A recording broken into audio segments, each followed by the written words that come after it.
vậy. mà tự nhiên lứa bữa kinh doanh như Nhưng cái tôi người xin giá nói này nếu lứa chúng bữa ta hám bắt này chước tấm gương sẽ của con Abraham đây á,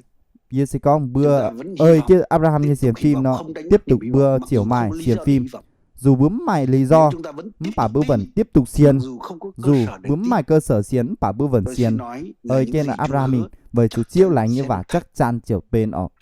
Chúng ta nhớ trong Kinh Thánh bữa có chàng một kinh sâu anh chàng tên là mà tàu Joseph. Chúng ta ton bữa nhớ hiểu câu chuyện Joseph ở Joseph, bữa hiếu có bữa phải không chàng anh chị em? Joseph ọ